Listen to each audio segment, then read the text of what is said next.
போறோம் அப்படின்னா முதல்ல வந்து நம்ம வந்து எவ்வளவு மதிப்புள்ள ஒரு வாகனம் வாங்க போறோம் அப்படின்னு தான் முதல்ல நம்ம தீர்மானிப்போம். இல்ல ஒரு 2 சக்கர வாகனம் அப்படின்னா அதிகபட்சம் ஒரு 50,000 இருக்கலாம். இல்ல ஒரு மகிழுந்து வாங்க போறோம் அப்படின்னா ஒரு 3 லட்சம் ரூபாயில இருந்து ஒரு 4 லட்சம் ரூபாய்க்குள்ளதான் நம்ம மகிழுந்தோ இல்ல 2 சக்கர வாகனமோ நம்ம தேர்வு செய்வோம். ஆனா இப்ப இருக்க காலகட்டத்துல அதெல்லாம் தலைகீழா நேர் எதிரா நடந்துகிட்டு இருக்குங்க. நம்ம ஒரு வாகனம் வாங்க போறோம் அப்படின்னா முதல்ல அந்த நிறுவனத்தை தேர்வு செய்வோம். அதுக்கப்புறம் அந்த நிறுவனங்களோட தயாரிப்புகளை நம்ம தேர்வு செய்வோம். இதுக்கப்புறம் தான் எல்லாமே சரியா வருதா, இந்த மகிழுந்து இல்ல இந்த வாகனம் வாங்க சமூகத்துல நம்ம மற்றவங்க நம்மள என்ன நினைக்கிறாங்க, அதுக்கப்புறம் தான் கடைசியில சரி இந்த விலையா உடனே நம்மளுக்கு பிடிச்சிருந்தா அந்த விலையை கொடுத்து நம்ம வாங்கிக்கிறோம். அதனாலதான் இந்த விஷயங்களை அடிப்படையா வச்சு பல வெளிநாட்டு நிறுவனங்கள் நம்மளோட இந்திய சந்தையில் அவங்களோட வாகனங்களை வந்து அறிமுகப்படுத்தி ஒரு வெற்றிகரமா விற்பனையாளரா இருந்துட்டு இருக்காங்க. இப்ப இளைஞர்களை பொறுத்தவரையும் அவங்க நிறைய வெளிநாட்டு வாகனங்கள் வாங்குறதுல மோகம் இருக்கு. ஒரு குறிப்பிட்ட காலத்துக்கு முன்னாடி நம்மளுக்கு அதிகபட்சமான 2 சக்கர வாகனத்தோட விலை அப்படின்னு பார்க்கும்போது 1 லட்சம் ரூபாய் 1,50,000 இருக்குங்க. ஆனா இப்ப இருக்கக்கூடிய இளைஞர்கள் பயன்படுத்தக்கூடிய வாகனங்கள் பொறுத்தவரைக்கும் 2 சக்கர வாகனங்கள் பொறுத்தவரைக்கும் குறைந்தபட்சம் 3 லட்சம் ரூபாயில இருந்து அதிகபட்சம் 30 லட்சம் ரூபாய் மதிப்புள்ள 2 சக்கர வாகனங்கள் நம்மளோட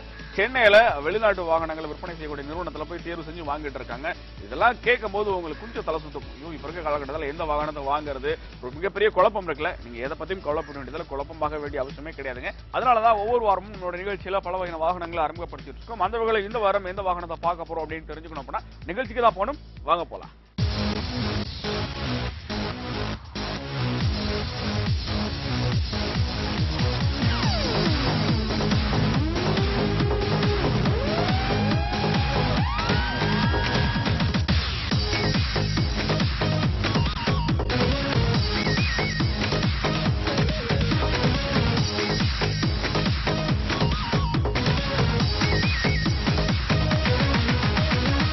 இந்த வாரம் நம்ம ஒரு புதிய 2 சக்கர வாகனத்தை பார்க்க போறோம். ஒரு ஈரூரில் நம்மளுக்கு பிடிச்ச மாதிரி வாங்க போறோம் அப்படின்னா முதல்ல ரொம்ப குறைவான விலையா இருக்கணும், ஒரு நல்ல வடிவமைப்பு இருக்கணும், அதோட பராமரிப்பு செலவு இல்ல 1 லிட்டர் பெட்ரோல் நம்ம போடுறோம் அப்படின்னா அதிக தூரம் பயணிக்கணும், வீட்டில் இருக்கக்கூடிய எல்லாரும் இயக்கிற மாதிரி ரொம்ப எளிமையா இருக்கணும். இந்த பல விஷயங்களை நம்ம கருத்தில் கொண்டுதான் அந்த ஒரு 2 சக்கர வாகனத்தை நம்ம தேர்வு செய்வோம்.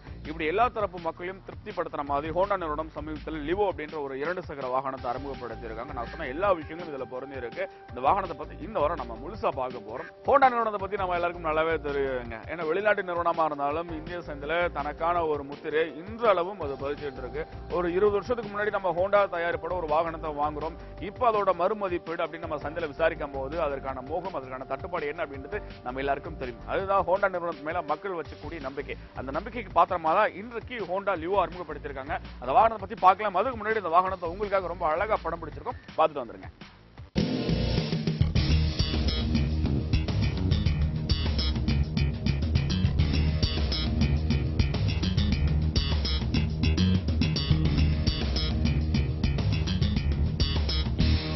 ஹோண்டா லிவோ இந்த வண்டியை பாத்தீங்களா எவ்வளவு அழகா படம் பிடிச்சிருக்கோம். வண்டியை பார்த்தோன்னே நாமளும் ஓட்டி பார்க்கணும் அப்படின்ற ஆசை இருக்குல்ல. இன்னைக்கு நான் வண்டியை முழுசா ஓட்டி பார்க்க போறேன். அதுக்கு முதல்ல இந்த வண்டியை பத்தி தனித்தனியா பிரத்யேகமான விஷயங்கள் நிறைய தெரிஞ்சுக்க போறோம். நிகழ்ச்சியை நீங்க தொடர்ந்து பார்க்கணும். சரி, அதுக்காக நம்ம எங்க வந்திருக்கோம் அப்படின்னா சென்னையில இருக்கக்கூடிய எம்பிஎல் ஹோண்டாக்கு தான் நம்ம வந்திருக்கோம். ஹோண்டா லிவோ பத்தி சொல்றதுக்காக தினேஷ் குமார் என் கூட இருக்காரு. அவர்கிட்ட நிறைய விஷயங்கள் கேட்கலாம். வணக்கம் தினேஷ். வணக்கம் சார், எப்படி இருக்கீங்க? Fine sir.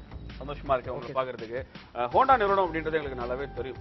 ஏன்னா இப்ப ஏதாவது வண்டி வாங்க போறோம், எதை பத்தி பார்க்க போறோம் அப்படின்னா உடனே முதல்ல வீட்டுல சொல்றது என்னன்னா ஹோண்டா போய் பார்த்துட்டு வாங்க, அதுல என்ன விலை இருக்கு, எப்படி இருக்கு, அதெல்லாம் தாண்டி ஒரு நல்ல தரமான வாகனத்தை கொடுக்கறதுனா ஹோண்டா நிறுவனம் அப்படின்றது எங்களுக்கு நல்லாவே தெரியும்.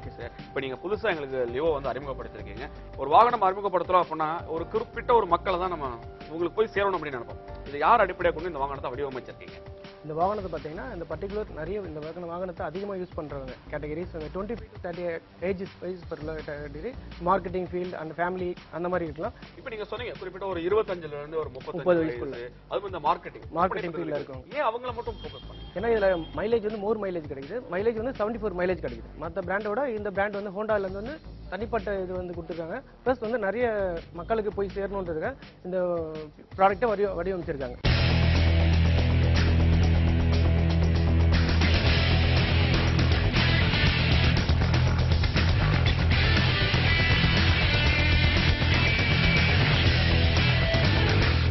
இந்த முன்புறம் பார்த்தீங்கன்னா டிசைனிங் வந்து பார்த்தீங்கன்னா மாஸ்க்ல வந்து அட்ராக்ஷனோட ஏரோடைனமிக்கோட செலக்ட் பண்ணிருக்காங்க. ஏரோடைனமிக் ஃபர்ஸ்ட் பார்த்தீங்கன்னா உங்களுக்கு இன்ஸ்கிரீன் வந்து பிளாக்ல கொடுத்தது வந்து அட்ராக்ஷன் கலர் கொடுக்குது. மற்ற மாஸ்க் கூட எல்லாமே இருக்கும் உங்களுக்கு.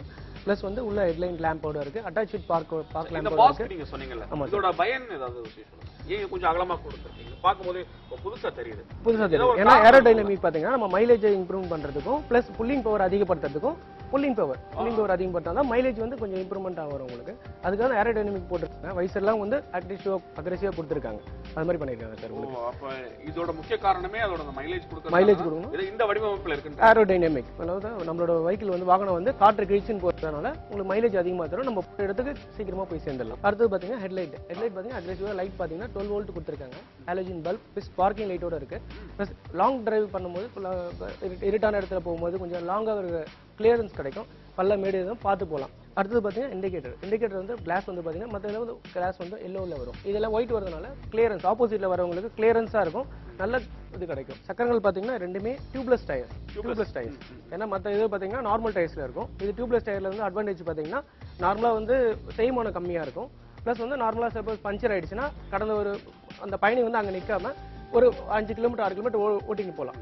அந்த டியூப்லெஸ் டயர் அப்படின்றனால அந்த சக்கரங்களோட பழுதை பத்தி நம்ம கவலைப்பட வேண்டியது. இப்போ அந்த சக்கரத்தோட அளவு சொல்லுங்க, எத்தனை இன்ச்? அளவு பார்த்தீங்கன்னா 1280 சார். 1280 வரும் உங்களுக்கு வரும். அதோட அளவு பார்த்தீங்கன்னா இந்த 180 நீண்ட நேரம் போறதுனால கம்ஃபர்டபுளா இருக்கும். நல்ல கொஞ்சம் அகலமான டயர். டியூப்லெஸோட ஒர்த்தபிள் அந்த அளவும் சேர்ந்ததுனால பயணிக்கும் போது இன்னும் கொஞ்சம் அதிகமா இருக்கும். நல்லா இருக்கும். சார், அப்புறம் இந்த வகை வண்டியில வந்து நீங்க டிஸ்க் பிரேக் கொடுத்துருக்கீங்க. அதுக்கான காரணம்? டிஸ்க் பிரேக் பார்த்தீங்கன்னா 110 கேட்டகரியில் டிஸ்க் வந்து எந்த டீலர்லையும் இல்லையா இப்போ வந்து. மற்ற வந்து பார்த்தீங்கன்னா டிஸ்க்கும் இருக்குது, ட்ரம்மும் இருக்குது. டிஸ்க் வந்து பார்த்தீங்கன்னா உங்களுக்கு ஃபியூச்சர்ஸில் கொஞ்சம் ஏஜ் லிமிடெட் ஏஜில் யூஸ் பண்ணணும். ட்ரம் வந்து லிமிடெட் ஏஜில் யூஸ் பண்ணணும். அதனால் 2 வடிவமைப்பும் போய் சேரணும், எல்லா ஏஜ் குரூப்பும் போய் சேரணுன்றதுக்காக இது வடிவமைச்சிருக்காங்க.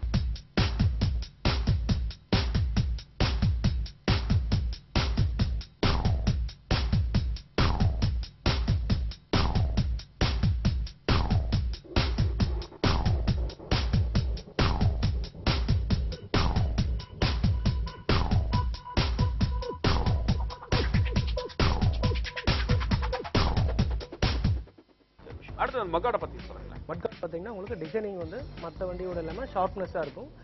ஏரோ டைனமிக்கோட ஆட் பண்ணதுனால கொஞ்சம் ஸ்மூத்னஸாக இருக்கும். போகிற சேரமும் உங்களுக்கு இதுவாக இருக்கும் பயணிக்க. முன்னாடி ஷாக்அப்சர் பத்தி ஷாக்அப்சர் டெலஸ்கோப்பிங் ஷாக்அப்சர் பார்த்தீங்கன்னா நம்ம உட்காந்து மலை வெஹிக்கிளில் போகும்போது பார்த்தீங்கன்னா உங்களுக்கு அந்த பேக் பெயின்ஸ் அந்த மாதிரிலாம் வரும், ஷோல்டர் பெயின்ஸ் அந்த வரும். இதில் உட்காந்து பார்த்தீங்கன்னா உங்களுக்கு ஷார்ப்னஸாக இருக்கும், ஸ்ட்ரெயிட் ஃபார்வர்டாக இருக்கும். வண்டி ஓட்டும் போது லாங்கில் ஓட்டும் போது கூட எந்த விதமான உடல் பாதைகளும் இல்லாமல் பயணம் வந்து கொஞ்சம் இனிமையாக இருக்கிற மாதிரி பண்ணலாம். ஏன்னா ஆரம்பத்தில் நீங்கள் ஒரு விஷயம் சொல்லியிருந்தீங்க, இது வந்து மார்க்கெட்டிங் பிரதிநிதிகளுக்காக கொடுக்கப்படுது. அதனால நீண்ட தூரம் பயணம் போகும்போது அந்த உடல் வலி அந்த சோர்வு இருக்கக்கூடாது. டெலஸ்கோபிக் ஏற்படுத்துறீங்க. ஹேண்டில் பார் பார்த்தீங்கன்னா உங்களுக்கு பாடிக்கு ஏற்ற மாதிரி உங்களுக்கு உட்காரும் போது அந்த டைமண்ட் ஷேப்ல இருக்கும். உங்களுக்கு உட்காரும் போது அந்த ஷோல்டர்லாம் வந்து ஸ்ட்ரெயிட் ஃபார்வர்டாக இருக்கும். அந்த மாதிரி இருக்கனால நீண்டதும் இது வந்து ஹேண்டில் பேரோட இது பார்த்தீங்கன்னா கொஞ்சம் மற்ற வெஹிக்கிளோட ஸ்மூத்னஸாக இருக்கும். உங்களுக்கு கிரிப் ஹேண்ட் கிரிப் வந்து கொஞ்சம் ஸ்மூத்தாக இருக்கும். நம்ம நார்மலாக வந்து பார்த்தீங்கன்னா மற்ற வெஹிக்கிளில் வந்து நிறைய வந்து அடிஷனலாக ஒரு ஹேண்ட் கிரிப்பை போடுறோம். இது அந்த மாதிரி போடவே தேவையில்லை. நீண்ட தூரம் போனால் கூட உங்களுக்கு அந்த மாதிரி ஹேண்ட் கிரிப் கைப்படாமல் இருக்கும். கையில் வந்து கொஞ்சம் பெயின் இல்லாமல் இருக்கும். இது அதுக்காக வடிவமைச்சிருக்காங்க.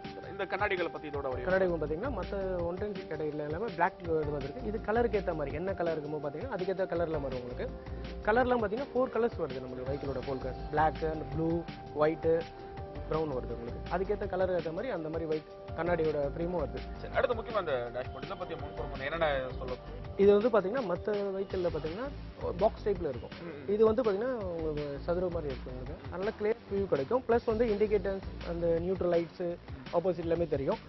இண்டிகேட்டர் பார்த்தீங்கன்னா ரைட்டு லெஃப்ட் எது வந்து நம்ம ஆஃப் பண்ணணும் ஆன் பண்ணணுன்ற மாதிரி ரேஞ்ச் தெரியும் உங்களுக்கு. பார்க்கும்போது அந்த விளக்குகள் ரொம்ப தெளிவாக புதுமையான விஷயங்களா இருக்கு. Okay sir. அந்த முன்புறம் பார்க்கக்கூடிய டேங்க் ரொம்ப முக்கியம். ஆமாம் சார். இங்கே ஒரு தனியாக ஒரு விஷயம் கொடுத்துருக்கீங்க. இது வந்து மஸ்குலர் சொல்லுவாங்க. அது பார்த்தீங்கன்னா வண்டியோட திறனை அதிகரிக்கக்கூடிய பொருள் இது.